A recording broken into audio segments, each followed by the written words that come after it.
Hi everyone, welcome to 2025 and welcome to my channel if you're new here. My name is Monzi and today I'm going to be doing my final reading wrap up of 2024. I read 10 books total in November and December, 3 of those being nonfiction books that I have talked about at length in my previous 2 videos, my nonfiction November reading vlog and my 2024 nonfiction ranking video. So I am just gonna breeze through those books and link the other 2 videos down below if you want more information on them. But I will be giving my usual thorough reviews for the rest of the books. And I'm just gonna get right into it. So I started off November reading No Exit by Taylor Adams. Oh my God, this book.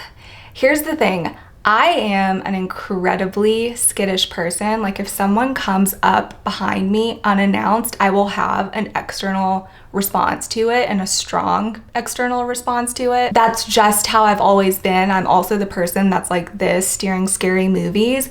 And this book amplified that feeling in me by 10. I was so completely paranoid while I was reading this. It was honestly embarrassing how I was acting in public. I was like constantly looking over my shoulder, making sure that someone wasn't coming to attack me. Ridiculous. The premise of this book is very straightforward. We are following a college student, Darby, as she drives home from Colorado to Utah to spend the holidays with her family. On her drive, she gets stuck in a snowstorm and she has to pull over at a rest stop to wait the weather out. So she's in the parking lot and she's searching for cell signal so that she can call her family and let them know that she's going to be delayed.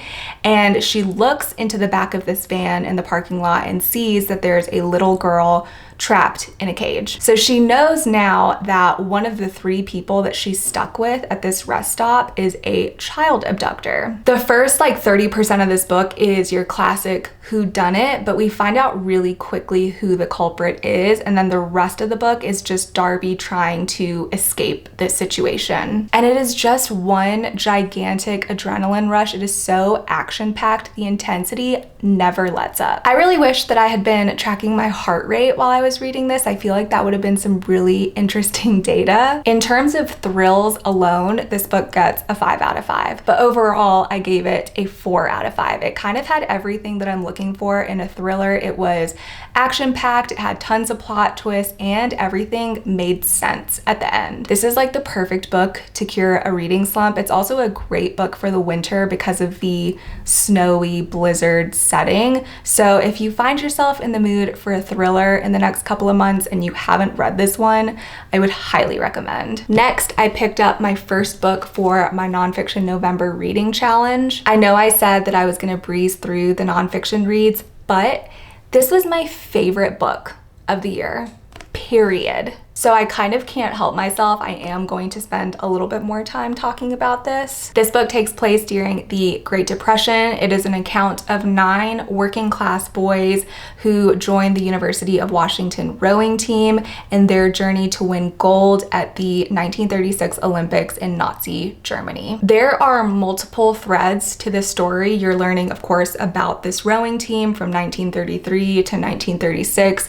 You learn about the background of one of the oarsmen, Joe Rance, and then you're also learning about Hitler's rise to power during this time, which is a critical component of the story given that the Olympics take place in Germany right before World War II. And when you tie those individual stories together, it creates a fucking masterpiece. This book is about grit, determination, passion, teamwork, friendship, camaraderie. It's an underdog story, and it's one that perfectly depicts how the whole is really better than the sum of its parts. It made me admire the sport of rowing. The writing is stunning. It takes you back in time. Like you really feel as if you are a spectator during all of these rowing matches and you're just on the edge of your seat, even though you know how it ends. I could wax poetic about this book all day long, so I'm gonna stop there. If you have haven't read this book, please go read it, especially if you love historical fiction. Please, please, please go read this. It reads like a novel. It doesn't read like nonfiction. It is so good. Favorite book of the year. Then I picked up Outlive by Peter Attia, another nonfiction book. This book is about longevity and how to not only live for longer, but how to be healthy and functional in the later half of your life. I absolutely loved the premise of the book, the purpose, the intent, but I definitely had my problems with this one. So if you want more details on that, again, the videos are down below. I gave this one a 2.5 out of 5 stars. Then I needed a little bit of a reprieve from all of the nonfiction that I was reading, so I picked up a thriller that I thought I could breeze through, and that is The Last Mrs. Parrish by Constantine. This is a psychological thriller about a woman named Amber who sets out to steal the life of Daphne Parrish, a wealthy socialite who is married to a very prominent man. This was a very mid book for me. The plot moved very quickly and it kept me engaged from start to finish. The premise was interesting enough, but I found its execution to be somewhat underwhelming. The dialogue was very stilted, like people just don't talk like that in real life, and I feel like that took me out of the story. All of the characters were pretty one-dimensional with traits that were so exaggerated to the point of being completely unrealistic. The big twist, which I won't spoil, left me feeling a little bit uncomfortable. There was something that didn't quite sit right with me, and I do feel like most people could see it coming. And along those lines, there are some pretty serious trigger warnings that you might want to look into if you are considering picking this up. Overall, I felt like this book did serve its purpose as a piece of escapism. It's a good option if you're looking to breeze through a book over a lazy weekend, but it doesn't really offer that much beyond that. So I gave it a 3 out of 5 stars. Then I picked up my final nonfiction book, Chip War by Chris Miller.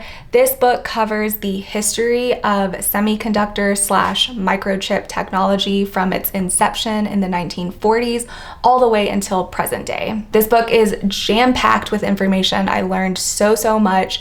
It was pretty dense at times, so you do kind of have to care about what you're reading about in order to get through it. But I really enjoyed my experience with it and I gave it 4 out of 5 stars. Then I picked up my first Riley Sager book, The Only One Left. I was neither let down nor impressed by this book. I feel like for once I had the exact right expectations going into a book. This story follows a woman named Kit who has been hired as a caregiver for Lenora Hope, an elderly woman who is mute and only has use of one side of her body due to a series of strokes that she has suffered. Lenora has a dark past. When she was 17 years old, her entire family was murdered in her house, and at the time she was accused of the crime, but she was never convicted because there was never any evidence that she was actually involved. So when Kit gets hired for this job, she starts to care for Lenora and decides to have Lenora tell her story by typewriting with her good functional hand. To me, this was a fairly slow-paced thriller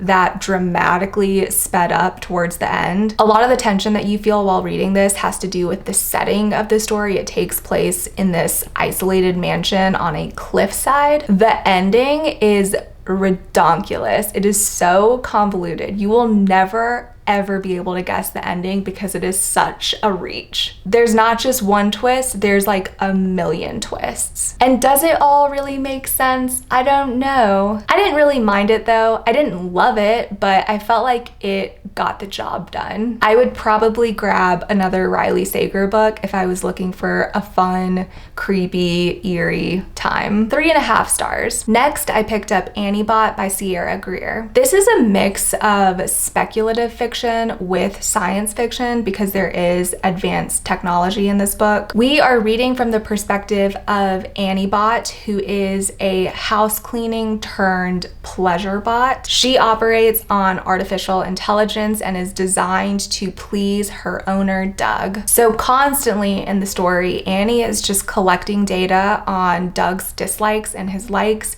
and doing everything that she can to keep his displeasure levels at a minimum. But she inevitably fails despite her best efforts, and Doug becomes abusive. This is obviously supposed to mimic real life relationships like this that exist with power dynamics where one person feels like they own the other person and the other person is constantly trying to please that person. But in this case, Annie is not a living being. However, she is gaining sentience as the story progresses. So this book does ask the really complex question of what it means to be a human. Does it depend on the organic material that you're made up of and your biological functions? Or at its core, does the essence of humanity really lie in the intangibles like emotions and rational thought and personality, etc., etc.? So I definitely liked this book and what it set out to do. There were some pacing issues for me, some parts where I tuned out, and the concept didn't feel particularly groundbreaking. There was also this really out of left field comment about one of the characters being trans, and that was never really explored or fleshed out. I didn't know why it was inserted there. And maybe there's some more nuance to it that I missed, but it was a little bit like jarring for me. But overall, this was like fairly enjoyable for me. It was pretty short and I gave it a 3.5 out of 5 stars. Okay, now I have my last thriller of the bunch, and that is Kill for Me, Kill for You by Steve Kavanaugh. This is about two women who meet at a grief support group, and they discover over drinks that they each share a really deep desire to seek revenge over these men that have killed their respective loved ones. So they kind of like craft a plan to kill for the other person, since neither one of them would have a motive for killing the other person's enemy. Separately from these two women, we're following another perspective of a woman named Ruth,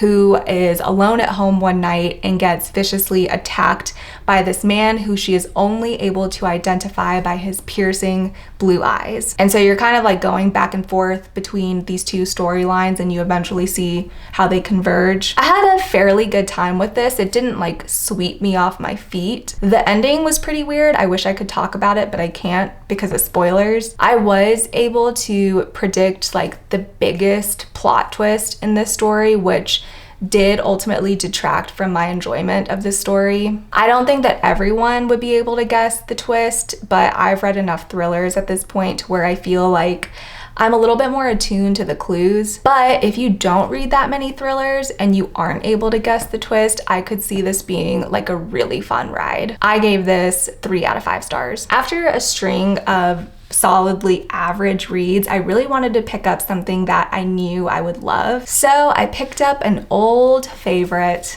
The 7 Husbands of Evelyn Hugo. I was a little bit nervous going into this because I kind of remembered the entire story. Like I remembered the 2 biggest reveals, and I wasn't sure if the book would still have as much of an impact on me if I knew that much going into it, but it still just blew me away. I love Taylor Jenkins Reid. She is an auto-buy author for me. I'm so excited that she's coming out with a book in 2025. If somehow you don't know what this is about or you haven't read it yet, this is about Evelyn Hugo, an old Hollywood starlet who is best known for having been married to 7 different men over the course of her career. She's now in her 70s and she's finally ready to share her story. She's finally ready to tell the world what was happening behind the scenes and who really is the true love of her life. She specifically picks out this unknown journalist named Monique to write her biography, and no one understands why Evelyn has chosen this completely inexperienced writer to be in charge of this massive piece. I know that I'm describing this in a pretty superficial way, but this book honestly has so many layers to it. Evelyn Hugo is such a fascinating character. She is so morally gray. She is ambitious and manipulative and ruthless in her selfish endeavors, but she also demonstrates the capacity for genuine love and connection. I just think that this is such a clever book. It is so well crafted. I honestly may have enjoyed it more the second time around, which never happens for me. I almost always like the book a little bit less upon a reread. 5 out of 5 stars, one of my favorite books of all time. Okay, and we have one final book to talk about, and I believe that this is an unpopular opinion. I read Bride by Hazelwood. This one truly baffles me. I have only heard great things about this book. A lot of people that I really respect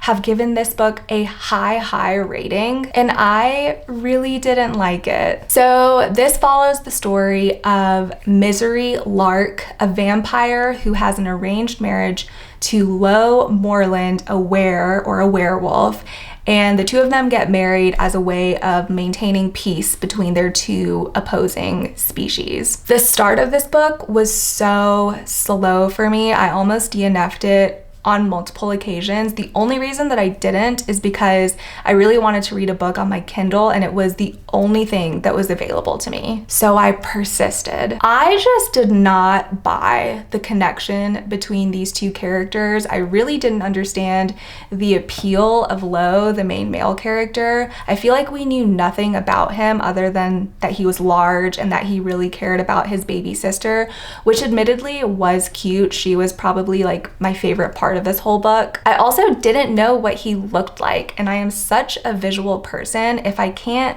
see you, I cannot connect with you. There were also moments in the writing, like little inconsistencies that I had a very hard time overlooking. I screenshotted an example so that I could back up my claims, so allow me. Okay, so on page 70 something, Misery, the vampire, finds herself in an encounter with a werewolf, and she says, "My knee hits his groin and he wails." Okay? Remember that. She kneed the werewolf in the groin and he wails, okay? Then on page 118, she gets caught doing something that she's not supposed to be doing, and she's trying to figure out how to escape the situation. And so she thinks to herself, I could knee Lo in the groin and try to run away, but I don't know if the crotch area is as sensitive to them as it is to us.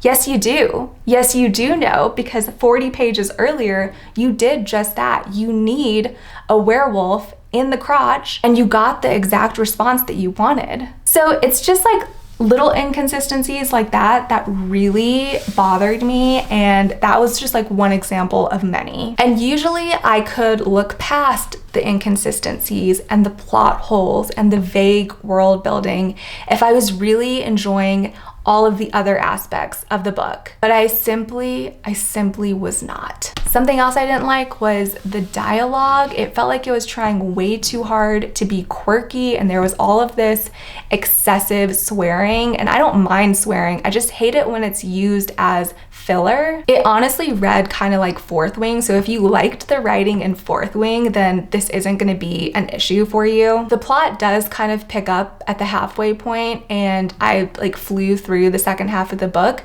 but then I got 20 pages out from the ending and I just like put the book down, and I honestly didn't feel like finishing it. I simply could not make myself care. I did end up finishing it just because, you know, I'm a completionist, but I could have gone without. I will say, this is essentially an adult version of Twilight, so if you grew up in the early 2000s, I could see this having a lot of nostalgic value. So on some level, I can understand liking this book, but for the most part, I really can't. But no shade if you did love this book. You like what you like, you know, I get that. Clearly this book was not for me, and I gave it 2 out of 5 stars. And that's it. That's my final reading wrap up of 2024. If you watched this video all the way through, thank you so much. It means the world to me. Next week, I should be coming out with my 2024 fiction ranking video. So you'll get my worst reads of the year and my best reads of the year in one